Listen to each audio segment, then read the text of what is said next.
Whenever the laws of any state are broken, a duly authorized organization swings into action. It may be called the state police, state troopers, militia, the rangers, or the highway patrol. These are the stories of the men whose training, skill, and courage have enforced and preserved our state laws.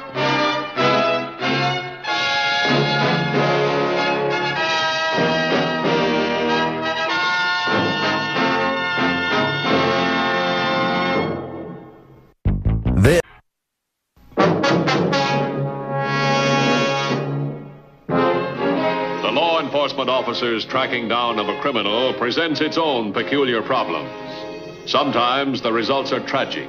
Most of the time they are routine.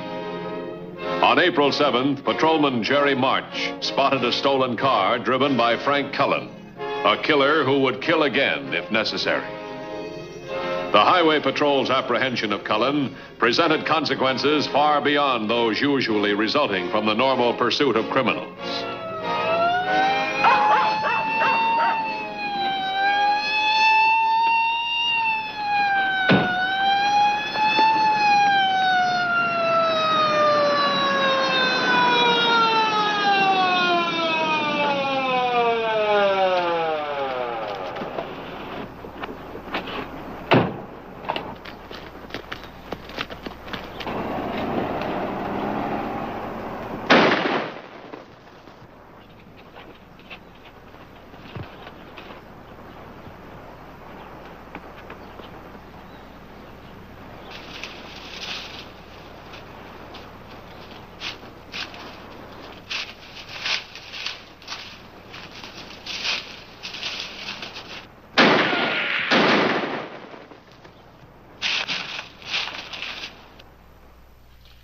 March was taken to the hospital. I'll have the statement within an hour.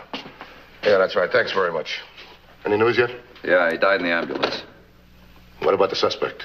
Dead. Jerry must have got a shot off after he was hit. Last word in the ambulance was Patty. Does she know? No. Well, I'd better go over and talk to her. Maybe my wife could help. No, wait a minute. Not your wife. You handle the newspapers. Try and keep it off the front page, will you?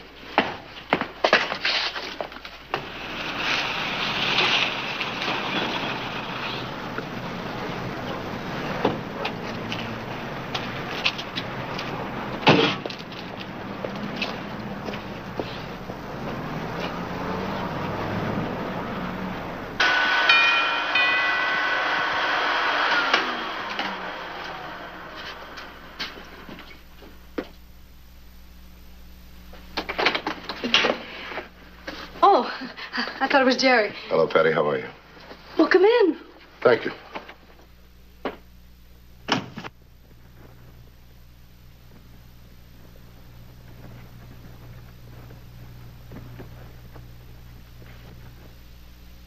What's happened? Jerry's dead.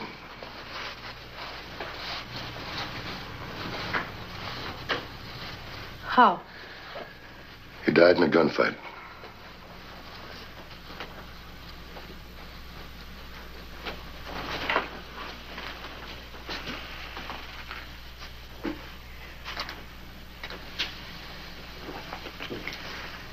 I used to think about it, but I never really believed it would happen.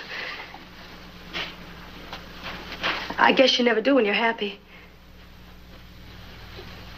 We were so happy.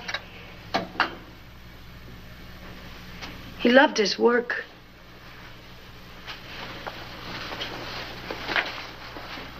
He loved me. Patty, Jerry was a real nice guy. He was a good officer. Well, that doesn't help very much at a time like this, does it? No, it doesn't. He used to go out of here every morning saying, well, I gotta go enforce the law. Always seemed funny to me, this quiet man protecting people. It's not so funny. Was he in pain? No, he wasn't. You see, he died in the ambulance. Oh.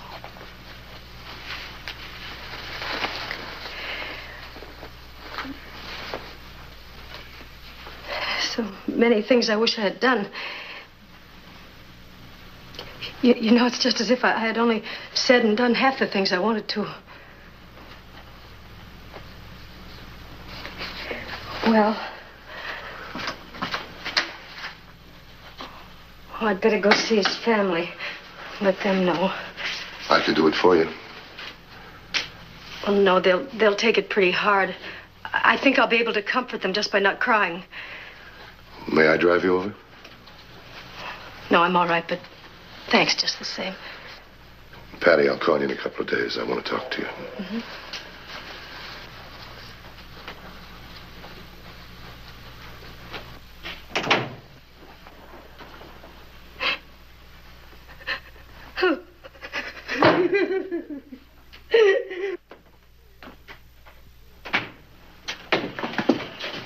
Hi, Dad. Hey, it's not dark yet. Can we toss the ball? Not tonight, Jimmy. Hi, honey. How about the dart game? I'll go get it. Hey, don't you have some homework to do? Yeah, Mom, Then but... I think you better go do it. But I don't want to do it yet, Do Mom. as your mother tells you. Now, on your way. All right.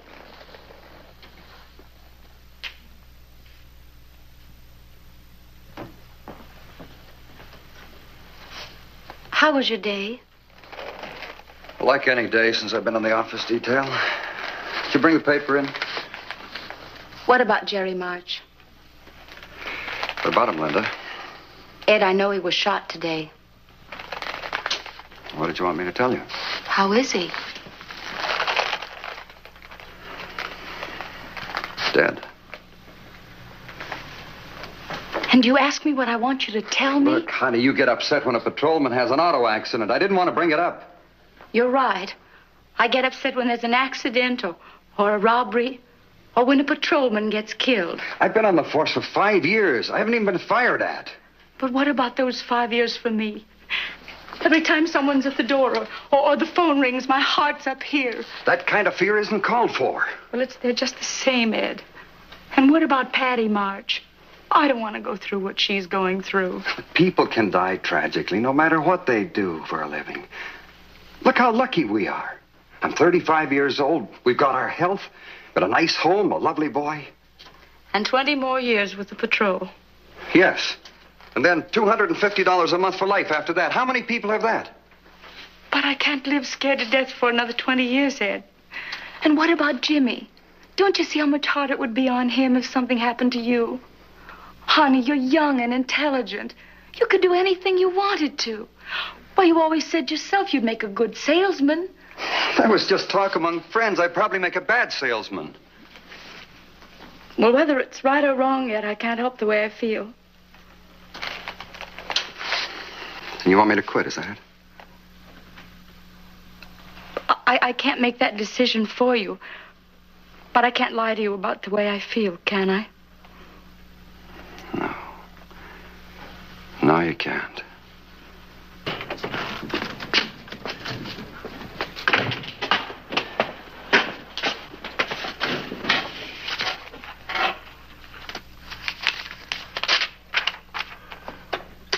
Send Wylie in.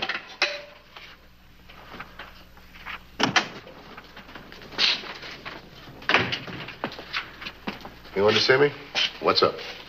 It isn't easy to say. I'm resigning from the patrol. You mean you're quitting? Yeah, I guess that's the right word.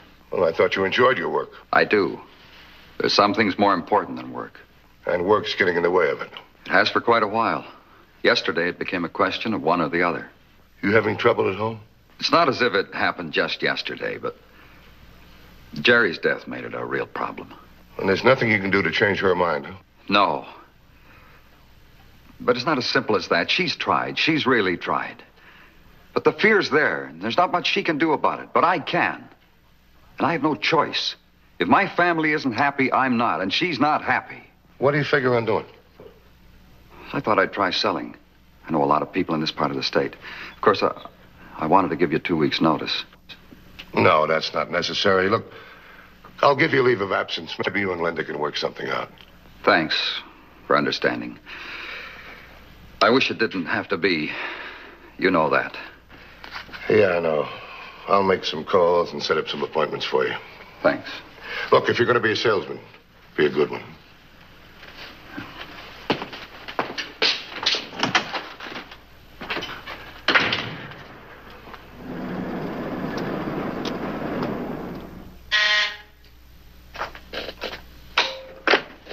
Yeah? Sure, send him right in. Hi, Dan. How are you? Come in. Sit down. Thanks very much. You don't need any home appliances, I hope? No, I'd like to sell you something for a change. Well, sure. It's not a home appliance, I hope. No, it's a favor I need. Shoot, Dan. I want to get a highway patrolman a job. Any openings? I'll make one. Why the personal interest? Well, it's kind of a family problem. He's a young guy. He's very intelligent. Well, his name's Ed Wylie. Sure, Dan. Have him come in. We'll gladly get him started. But that's no favor. You're doing us one. Well, that's not the favor. Well, what is? You have a training period for salesmen, don't you? 2 weeks. Well, I figure after a few weeks he's liable to quit. That's going to cost you time and money. You're not sure he'll quit? I'm hoping he will.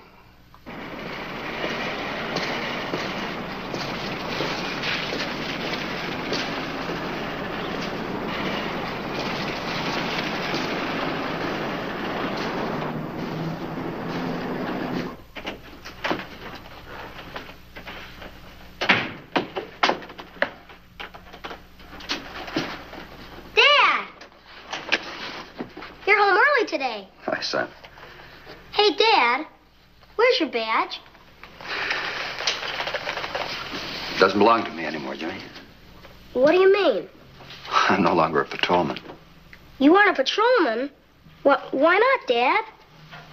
People can change their jobs, Jimmy. I've decided to try a different line of work.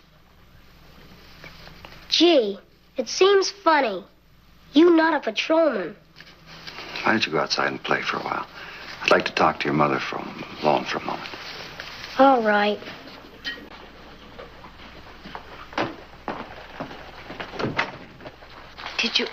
Did you really quit? Yeah, handed in my resignation this morning. Oh.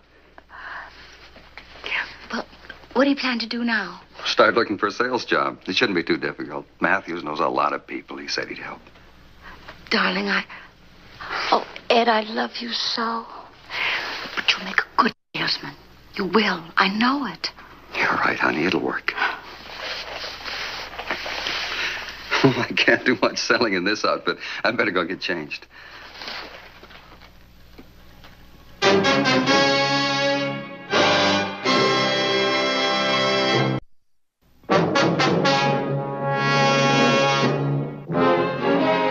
3 weeks had passed since Ed Wylie took a leave of absence from the Highway Patrol. Dan Matthews called on his friend Dave Alden to see how ex-officer Wylie was doing. Well, your friend Ed Wylie went through the training period with flying colors, Dan. But since he's been out selling, nothing. Well, what's the trouble? I don't know. He made 100 calls in a week and only 3 sales. Well, that's par for the course when they first start, isn't it? No, it isn't. Well, then there's got to be another reason, Dave. No, Dan, really, I don't think so. During the training period, didn't he show any signs of this? No, the training merely gives the man the fundamentals. But 1 week of actual selling, then we know. During the training, Wylie showed intelligence. He grasped things easily. Nice personality. That's all we ever hoped for. What you're trying to say is... He isn't a salesman. Never will be. It's like any other work. It needs the plus factor. Urge, incentive, liking your work. Whatever you want to call it. Ed Wylie doesn't have it as a salesman. Well, are you going to keep him on? Sure. We don't give up that easily. Besides, all the statistics in the world are sometimes wrong. Yeah, I know.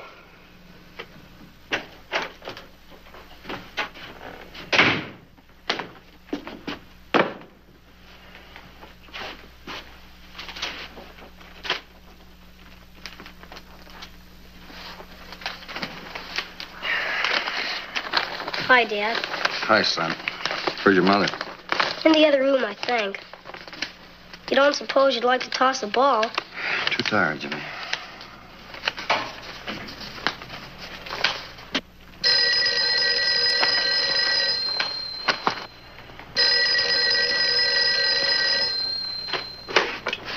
Hello? Haven't seen you for a while, boy. Stan? How are you? How's the family? Oh, fine. How's the new job? Just great. Things running along smoothly. Say, you know Hoover from District 4? Yeah, I've met him a few times. Well, he and his wife are coming over to dinner tomorrow night. Now, why don't you and Linda join us? Well, I don't know, Stan. Let me check with Linda. Hold on a minute. Linda? Yes, dear? Stan Johnson is on the phone. Wants to know if we'd like to come over to dinner tomorrow night. Oh, Ed, I'd love to. But I made plans with Rosemary and Bill. With who? The Parsons, honey. Stan? I'm sorry, I forgot. We already have plans. Oh. Well, let's make it sometime soon, Ed. I'm glad to hear it's going so well. Now, you give us a call when you get a chance, will you? Yeah. I'll see you, Stan.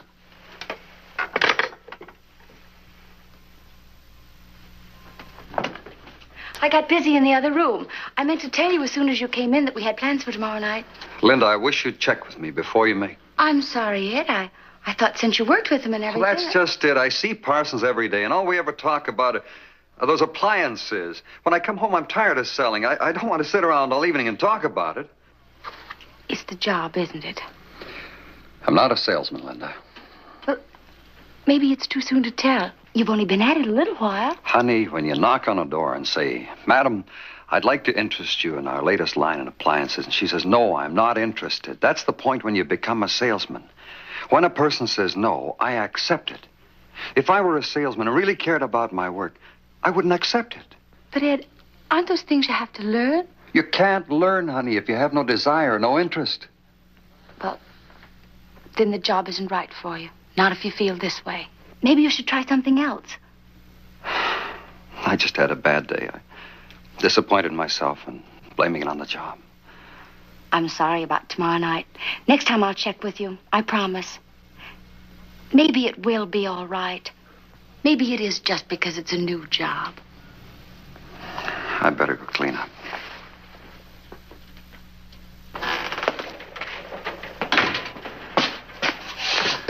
Get me, Mrs. Ed Wylie.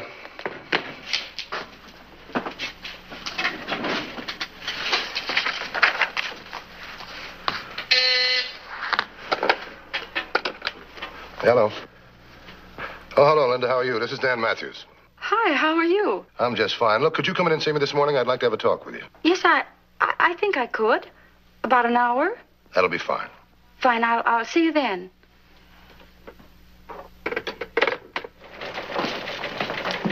Linda. Stan, hi, how are you? Fine. How's the family? Oh, they're fine. Say hello to Ed for me, will you? I certainly will. Hi, Linda. Patty, are you working here? Yeah, for a couple of weeks now. Mr. Matthews was kind enough to give me a job. I didn't know. Well, I guess it does seem odd. A lot of people have been surprised. But I thought this was the last place you'd want to be. Well, I felt that way, too, at first, but now that I'm here, I'm very glad. With Jerry gone, I didn't want to sit around feeling sorry for myself. But here? Wouldn't you rather be somewhere else? No, I wouldn't want to be anyplace else. You know, it's funny the things you don't know about the man you love. I've learned so much about Jerry and his work since I've been here. I guess I had the idea he was always out chasing criminals or writing traffic tickets. But in the last 2 weeks, a boy bitten by a rabid dog was found in time, and another little boy was lost, and we had to keep him here and stuff him full of ice cream until his mother showed up. They're silly things, but they're a lot closer to Jerry than the criminals. Highway Patrol Headquarters. Okay, I'll take care of it. Headquarters to 786. Reported cattle blocking Highway 7, 1 mile west of White Point. See what I mean? Stan Dixon had to patch up a family quarrel last week. Oh, and this one I hope doesn't happen soon again. But Ralph Ellison saw a car parked right in the middle of the highway, so he stopped. And the next thing you know, he was delivering a baby. I'll bet he was the most frightened patrolman that ever stopped a car. I'm so glad to see you feeling better, Patty. Instead of bad memories, this place is bringing good ones. I better go in now. I'm supposed to see Mr. Matthews. Yes, he's expecting you. How are Ed and Jimmy? They're fine. Say hello to him for me. Come in.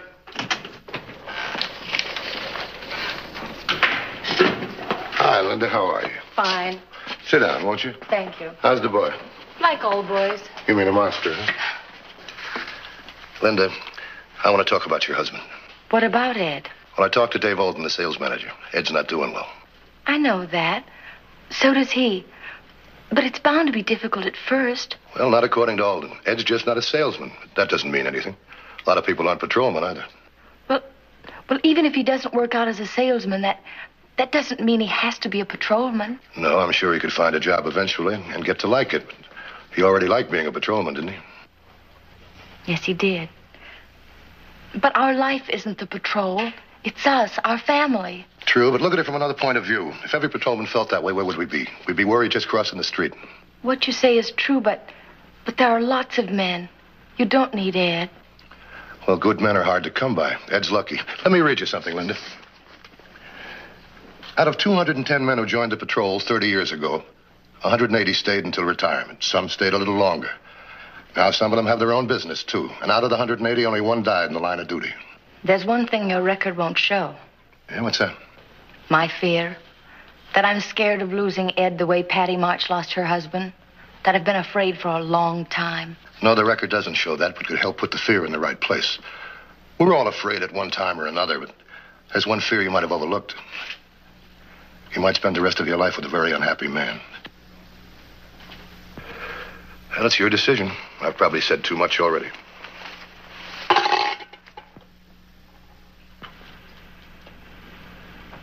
Is that Ed's badge? Yeah, his leave of absence is up tomorrow.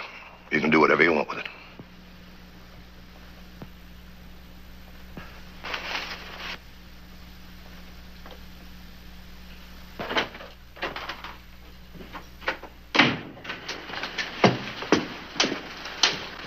Hi.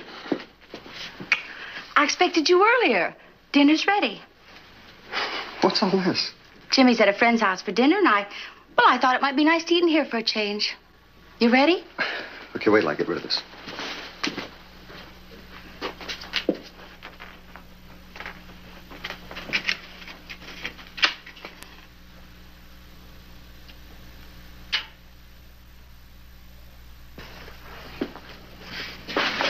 Oh, I'm tired out.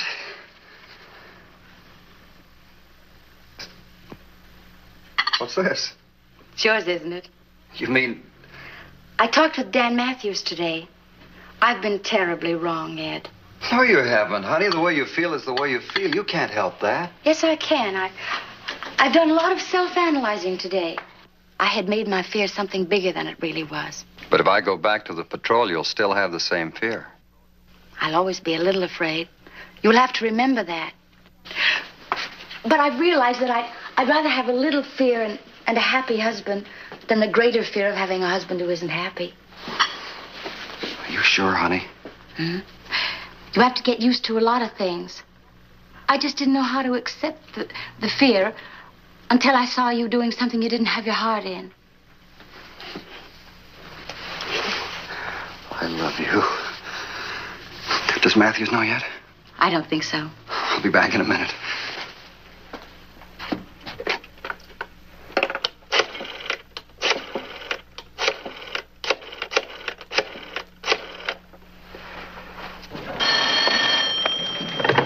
Highway Patrol Headquarters. This is Ed Wylie. Oh, hi, Ed. Is Matthews in? Oh, no, he's not right now. Can I take a message? Would you ask him to call me at home when he gets a chance? Yeah, sure I will, Ed. Bye. Goodbye, Patty.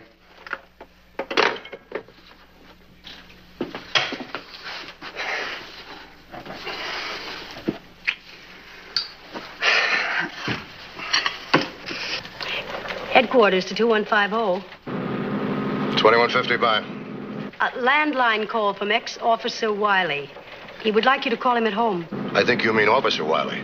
Tell him I got the message.